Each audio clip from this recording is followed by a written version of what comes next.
ఈరోజు మరి పాపం ఎప్పుడో అది అన్యాయము, ఇదంతా ఒకే వర్గానికి మరి అవార్డులు ఇస్తున్నారు. అందువల్ల ఈ అవార్డు నేను తీసుకోనంటాం తప్పేమన్నా ఉందా? అసలు భారతరత్న ఇచ్చినటువంటి వాళ్ళు కూడా తిరస్కరించారు భారతదేశంలో.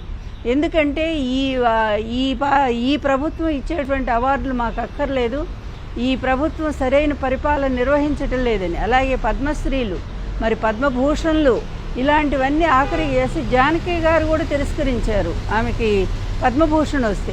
మరి అలాంటి వాళ్ళందరూ కూడా అదే మాట్లాడారు, సరిగ్గా ఈ ప్రభుత్వ వ్యవహారం సరిగ్గా లేదు కనుక మేము తిరస్కరిస్తున్నామని. ఆ విధంగానే పోసాని కృష్ణమురళి గారు కూడా తనకు వచ్చినటువంటి అవార్డుని తిరస్కరిస్తూ న్యాయంగా రాలేదు, ఈ ఒకే వర్గం ఈ విధంగా నిష్పక్షపాతంగా వ్యవహరించకుండా ఈ విధంగా చేస్తుందని చెప్పి ఆయన విమర్శిస్తే, 5 ఏళ్ల నాడు ఎప్పుడో విమర్శిస్తే అది తీసుకొచ్చి ఈరోజు ఆయన మీద కేసు పెట్టి పాపం ఆయనకి ఎన్ని ఆపరేషన్లు అయినాయి అంటే అండి మాకు తెలుసు. అసలు గొంతు పోయింది. ఆయన దాదాపు నెల రోజులు డాక్టర్లు మాట్లాడొద్దని చెప్పారు, అదేవిధంగా ఆపరేషన్లు అయినాయి. అటువంటి అనారోగ్యంతో ఉన్నటువంటి మనిషిని ఈ విధంగా దారుణంగా ఎప్పుడో కేసు ఎక్కడో, అది కూడా మనోభావాలు దెబ్బతిన్నాయట. ఏమయ్యా, మీ వల్ల ఎంతమంది మనోభావాలు దెబ్బతిన్నాయి? మీ వల్ల ఎన్టీఆర్ దెబ్బతినలేదా? మీ వల్ల నేను దెబ్బతినలేదా? రోజా దెబ్బతినలేదా? పార్టీలో జగన్ గారు తినలేదా? భారతమ్మ గారు తినలేదా? మీరు సాగించిన అకృత్యాలు, అరాచకాలు, అన్యాయాలు అన్నీనా?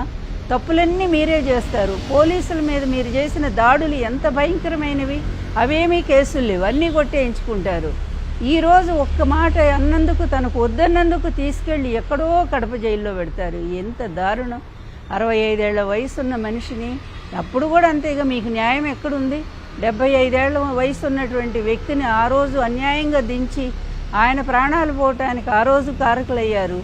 ఈరోజు కూడా ఈ విధంగా మరి అనారోగ్యంతోనూ మరి బాధపడుతున్నటువంటి వ్యక్తిని, పైగా నాకు రాజకీయాలు కూడా వద్దు, నేను ప్రశాంతంగా ఉంటాను ఇంట్లో అని ఆయన రాజకీయాలను కూడా వదిలేసినటువంటి వ్యక్తిని ఒక కక్షపూరితంగా మీ స్నేహితులు చెప్పారని నిజంగానే అడుగుతున్నాను. పవన్ గారు, ఆ రోజు ఆయన భార్యని మీరు ఎంత విమర్శించారండి? ఆయన భార్య పాపం ఇంట్లోంచి ఎప్పుడన్నా బయటకు వచ్చిందా? అటువంటి ఆమె మీద కూడా మీ మనుషులను పంపించి నిందలేయించారే.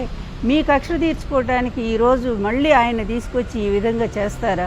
ఏం న్యాయం అండి పవన్ గారు? కొంచెమైనా మీరు ఆలోచించరా?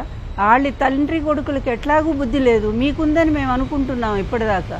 కానీ మీరు కూడా ఈ విధంగా ప్రవర్తిస్తూ ఉంటే ఇక ప్రజాస్వామ్య వ్యవస్థ ఎటుపోతుందో, పూర్తి అరాచక వ్యవస్థ, అదేవిధంగా దాష్టిక పరిపాలన ఈ రాష్ట్రంలో కనిపిస్తూ ఉంది. ఆంధ్రప్రదేశ్ ప్రజలకు మీరు వరగూడిందేం లేదు, మీకు వరగబెట్టిందేమీ లేదు. పైగా ఈ విధంగా అటు వంశీని, ఇటు మరి పోసాని మురళీకృష్ణ గారిని, ఇంకా మరి వైఎస్ఆర్ కాంగ్రెస్ పార్టీ నాయకుల్ని ఎంతమంది మీద మీరు కేసులు పెట్టుకుంటూనే పోతూనే ఉన్నారు. దొరికిన వాళ్ళని అరెస్ట్ చేస్తూనే ఉన్నారు.